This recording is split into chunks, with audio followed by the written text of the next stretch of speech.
কিছু চিত্র, এখানে কিছু চিত্র দেখানো হয়েছে।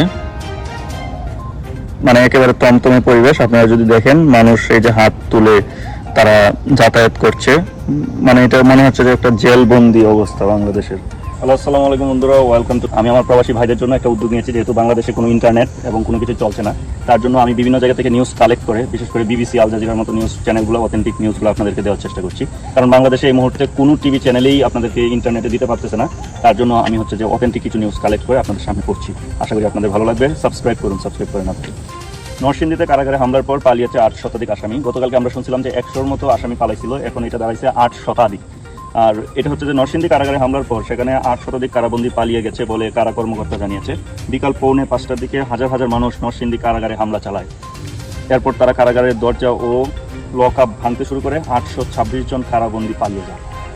সো এটা কিন্তু আমাদের আন্দোলনকারীদের একটা বিশেষ সফলতা, কারণ তারা কিন্তু দেশে কোনো কিছুই মানছে না এই মুহূর্তে। তারা দেশে যে অন্যায়ের বিরুদ্ধে রুখে দাঁড়াইতে হয় কীভাবে তা দেখাচ্ছে। তারপরের যে নিউজ, চট্টগ্রাম ও রাজশাহী শহরের পরিস্থিতি। এটা 3 ঘন্টা আগের একটা নিউজ বিবিসি থেকে। সারা দেশে সেনাবাহিনী মোতায়েনের কথা জানানো হলেও বেলা 1টা পর্যন্ত চট্টগ্রাম শহরে সেনাবাহিনীর উপস্থিতি দেখা যায়নি। নগরের মোড়ে মোড়ে চেকপোস্টে বসিয়েছে পুলিশ, এছাড়াও শহরে পেট্রোলিং করছে বিজিবি। তারপর রাজশাহী হচ্ছে শনিবার বেলা 12:30 পর্যন্ত রাজশাহীর কোনো বিক্ষোভ বা সংঘাতের ঘটনা দেখা যায়নি বলে জানিয়েছে স্থানীয় সাংবাদিক শফিকুল ইসলাম। শনিবার দিবাগত রাত 12টা থেকে কারফিউ জারি করার ফলে শহরে যান চলাচল ও দোকানপাট বন্ধ রয়েছে। তারপর হচ্ছে 3 ঘন্টা আগের আরেকটা নিউজ। এটা হচ্ছে, আশা করছি কারফিউ দিয়ে এই সমস্যার সমাধান করতে পারবো। আইনমন্ত্রী বলেছে যে সে কারফিউ দিয়ে নাকি এই সমস্যার সমাধান করতে পারবে। বাংলাদেশের আইনমন্ত্রী আনিসুল হক বিবিসি বাংলাকে জানিয়েছে, চলমান সহিংসতা থামানো এবং রাষ্ট্রের গুরুত্বপূর্ণ স্থাপনাগুলো রক্ষা করার জন্য সরকার কারফিউ দিতে বাধ্য হয়েছে। তারা আসলে বলতেছে যে রাষ্ট্রের যে জিনিসপত্র আছে এগুলো যাতে না ভাঙচুর করে, তার জন্য কারফিউ দিতে। কারফিউ আসলে দেওয়ার মেইন এখানে আরও অনেক কারণও আছে। তখনই 144 ধারা বা কারফিউ দেওয়া হয় যখন দেখা যায় রাষ্ট্রের অভ্যন্তরীণ যে কর্মকর্তা বা পুলিশ সদস্য, বিজিবি যারা আছে তারা কন্ট্রোল করতে পারে নাই দেখেই কিন্তু শেষ যে সম্বল আর্মিকে নামানো হয়েছে। এখানে 4 ঘন্টা আগের একটা নিউজ, রংপুরে থমথমে পরিস্থিতি। রংপুরে নাকি অনেক থমথমে পরিস্থিতি।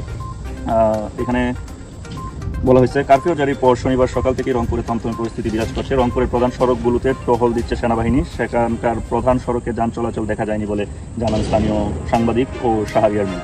এছাড়াও শহরের বিভিন্ন মোড়ে সীমিত পরিসরে স্থানীয় লোকজনের দেখা গেছে বলে জানান তিনি।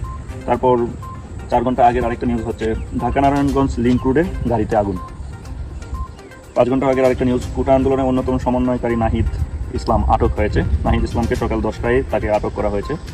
তারপর গণ অধিকার পরিষদের নুরুল হক নূর আটক হয়েছেন। তাকে রাত 3টায় তার বাসা থেকে গোয়েন্দা বাহিনী এবং বাংলাদেশ পুলিশ, বিজিবি তাকে আটক করে নেয় এবং আটক করার সময় বাসা থেকে অন্তত 7টি মোবাইল ফোন নিয়ে যাওয়া হয়েছে বলেও পরিবারের পক্ষ থেকে দাবি করা হয়েছে। তারপর এখানে বলা হয়েছে যে শুক্রবারের সহিংসতায় সারা দেশে অন্তত 56 জনের নিহত হয়েছে। একটা চ্যানেল বলতেছে যে এটা 67 জনের মতো মৃত্যু হয়েছে, টোটাল 103 জন। এটা হচ্ছে সকালের নিউজ, 7 ঘন্টা আগের নিউজ। এটা মনে হয় এখন আরও বেড়ে দাঁড়িয়েছে, ধারণা করা যাচ্ছে। তারপর যদি আমরা দেখি যে হাইকোর্টের রায় বাতিল চাইবে রাষ্ট্রপক্ষ। অ্যাটর্নি জেনারেল বলছে যে হাইকোর্টের রায় বাতিল চাইবে। এই জিনিসটা যদি 2-4 দিন আগে চাইতো তাহলে তো আমাদের ছাত্ররা এরকমভাবে মারা যেত না এবং সাধারণ মানুষের এত ক্ষয়ক্ষতি হইতো না। বুঝলো, কিন্তু দেখা যে হারায়, মানে আমাদের দেশের মানুষের আসলে জীবনের কোনো মূল্য নাই।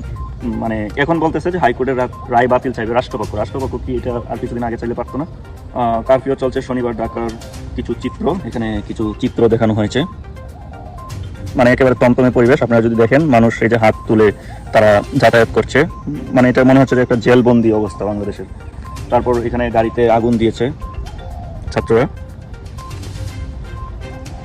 এবং 41 মিনিট আগে বলা হয়েছে যে নাহিদকে আটক করা হয়েছে। কোটা আন্দোলনের যে সমন্বয়কারী তাকে আটক করা হয়েছে 7 ঘন্টা আগে। কিন্তু এখানে বলছে যে নাহিদ ইসলাম এখন কোথায় আছে।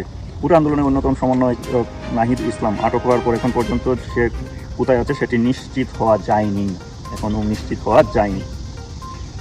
সাভারের সংঘর্ষ, একজনের মৃত্যুর খবর পাওয়া গেছে।